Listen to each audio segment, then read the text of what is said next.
Yun, what's up mga guys? Kuya Mon Vlog. Ay, pakita ko sa inyo. Ay, ito yung ano ko po. Ano naman tong aso ko?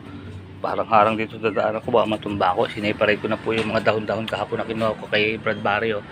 Ayan po yung nakatusok po sa, yan, sa mga alambre. Ayan, binibilad ko. Ayan, natuyo na siya. Ito yung, kasi marami ka tinutusok-tusok ko. Ito yung dahon ng guyabano. Ayan.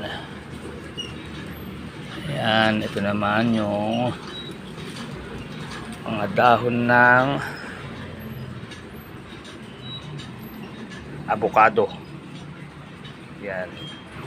Binibilad ko sila kasi pag hindi mo binilad ito, nilagay mo na sa plastic, magpapawis. Hindi mo na maano, parang napapanis din sila. Bumabaho. Naman yung dahon ng bayabas, kaya kailangan tutuyuin mo kasi sa yung dahon ng ano banaba, ganito din ang ginagawa ko. Natutunan ko to sa dahon ng banaba ganyan naman para magagamit. Okay naman po yan kahit medyo matuyo, pwede mo ko rin naman pakuluan yan dahon ng bayabas kasi mahirap kumuha nito dahon ng bayabas. Buti nakakuha ko kay Badbari. Ito naman yung pinagbalatan ko ng doon sa yung galing sa yung sanga ng ng puno ng banaba. Yan, binibilad ko rin yung pinagbalatan na yan po. Pag tuyo-tuyo na yan, talagay ko na sa lagayan. Ayan. Mga herbal pag-maintain sa sa mataas ang sugar nyo. Ayan. Ganito po itsura niyan, hindi ko na ilabas para makita nyo. Ayan, ganyan. Ayan, yung balat ng yung balat ng puno ng banaba, yung pinakabalat niya. Babalatan nyo tapos patutuyuin nyo, siyempre kasi may mga may basa, may moisture yun, siyempre may basa-basa pa rin yung kailangan tuyong-tuyo. Kahit yung katawan siguro pwede rin kasi may nakita ko nag-vlog yung mismong katawan pinuputol-putol niya. Akala ko gagawa siya ng panggatong, yung pala ganun din ang gagawin niya, patutuyuin niya pala. Tapos Dora, sige, ingay naman video sumbabay pa naman tong dalawan to. Ito naman ginawan tulugan ng tricycle ko ito. Hira ka.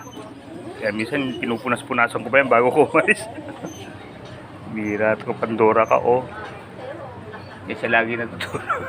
Bagay doon lang naman po sa apakan. Tinatakpan ko yung upuan kasi baka mamaya minsan doon natutulog, nahuli ko Kaya sinasarado ko yung binababa ko yung kayo, tingnan nyo para hindi siya makapunta ron. Kasi pag doon siya natulog, syempre kaya naman sa uupuan mo yung aso.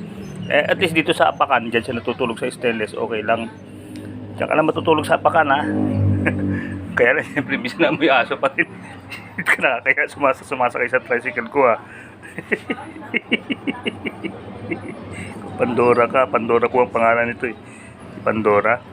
Malambing tong aso to Kahit minsan napapalo ko, lapit pa rin ang lapit sa akin. Mabait to Actually naman po mababait naman talaga sila. Pati yung isa ko na yun si Sky, babae din yun Ayaw ko na magdagdag ng aso, puro babae itong mga to Isa lang ang lalaki ko, nandun sa likod Buti nga hindi nagbubuntis itong dalawang to. Ikaw huwag kang magbubuntis, ayaw na madagdagan ng aso Buti hindi sila nababarako. Kasi pag nabarako yan, mabubuntis yan Naawa ko sa aso ko pag nabubuntis may namamatay sila pag nabubuntis. Nahihirapang manganak.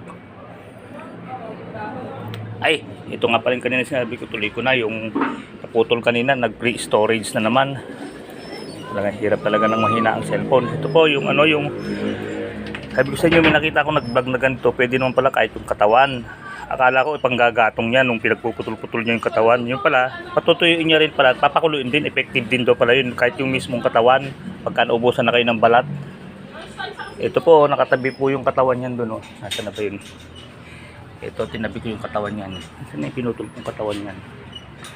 Ito po Ito, pagka naubos na yung balat nito, yung mismong katawan, gagawin mo parang panggatong, bibiyakin mo sa gitna, tapos pagpuputol-putulin mo ng basta maliliit lang, bibiyakin mo sa gitna ng mga walo, parang gumagawa ng panggatong.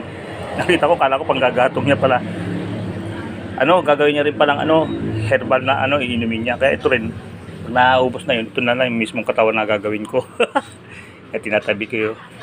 Kasi napagbabalatan ko na kahapon to. Ayan, kita nyo mga guys, wala na mga balat, diba? Tinanggal ko na yung mga balat niya Kala ko gagawa ng panggatong. Yung pala, gagawin niya ring inumin. Balik na ako sa tindahan. Doon muna ako bantay habang nagkakape.